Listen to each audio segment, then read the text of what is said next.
South Korea's position as one of the world's most innovative nations is a remarkable achievement, given that it was an agrarian-based Japanese colony for the first half of the 20th century, then a battleground. Manufacturing has fueled Korea's rapid economic development, transforming the country into a global industrial powerhouse. Now, the country is one of the world's largest shipbuilders, automobile manufacturer, and steel producer. The economy is dominated by advanced manufacturing and services, which employ the vast majority of the population. Mobile phones, consumer electronics, household white goods, cars, ships, and steel are among its main products, all of which are exported around the world.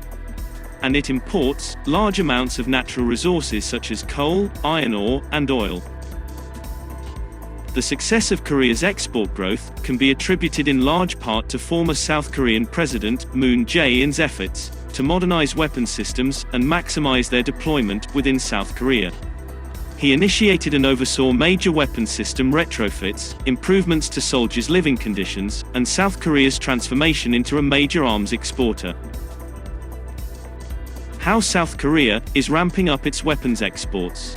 The South Korean government and defense industry are eager to increase military equipment exports. The Korean government actively promotes foreign investment in manufacturing and provides a variety of incentives. Free trade, free economic, and foreign investment zones offer specific incentives for high-tech manufacturers to set up in their locations. Also, because of its highly skilled workforce, world-class infrastructure, advanced research and development, and strategic location for Asia and the Pacific, Korea is an appealing destination for high-end manufacturing. An emerging leader in defense exports.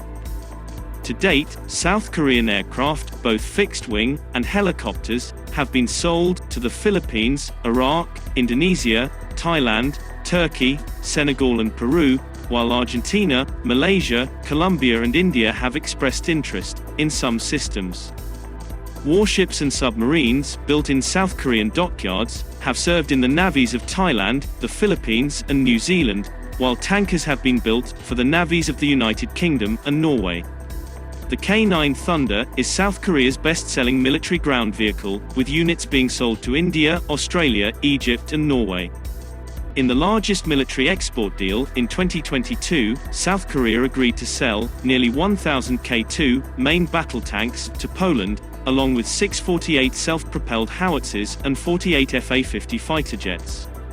And is estimated to be worth 20 trillion won, that is, 15 billion euros or $15.3 billion.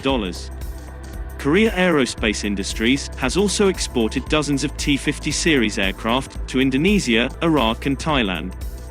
Hanwha Defense's 52 caliber K9 SPHs are among South Korea's best-selling military systems, with more than 600 units, including variants, exported to countries such as Poland, India, Turkey, Norway, Estonia and Finland. Earlier this year, the company signed a $1.7 billion deal to provide hundreds of K9S and support vehicles to Egypt, while Australia has acquired a variant of these artillery systems, which are also being offered to the United Kingdom, to replace the British Army's AS-90 systems. The shipbuilder, Hyundai Heavy Industries, has provided 2 guided missile frigates to the Philippine Navy and been contracted by Manila to deliver 2 corvettes and 6 offshore patrol vessels. The company also built the New Zealand Navy's largest ship, the fleet tanker and replenishment vessel, HMNZS Aotearoa. Furthermore, the Philippine Air Force has recently expressed interest in the South Korean-built KF-21 Barame, which is currently in development and flight testing. Korea Aerospace Industries also intends to establish a maintenance and repair facility in the EU country.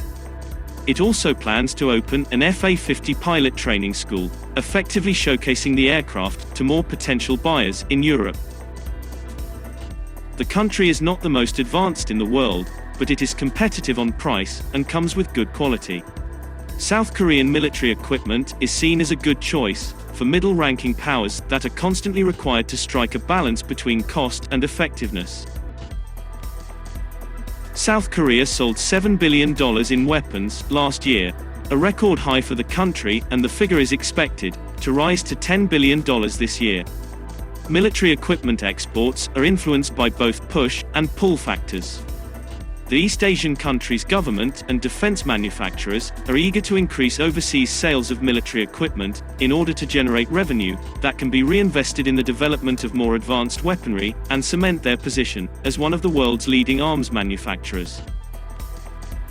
Equally, foreign governments regard South Korean military equipment as dependable and technologically advanced, but far less expensive than systems developed by other countries, such as the United States. For example, an F-A-50 fighter is likely to cost around $30 million, which is significantly less than the cost of a basic model of the US-made F-35. While the K-9 and T-50 are two of South Korea's most popular export platforms, but the country's export portfolio includes everything from warships, submarines, and training aircraft, to a variety of weapon, communication, and electronic warfare systems, as the country has gradually transitioned from exporting components and munitions to delivering complete platforms and systems. There are several factors driving the strong demand for South Korean military products, including policies implemented by Seoul in recent years to shift the culture of South Korea's defense industry from one focused primarily on meeting domestic demand to one focused on exports. The Defense Industry Development Act and the Defense Science and Technology Innovation Promotion Act, both of which came into effect in February and April 2021 respectively, are two of the most important policies.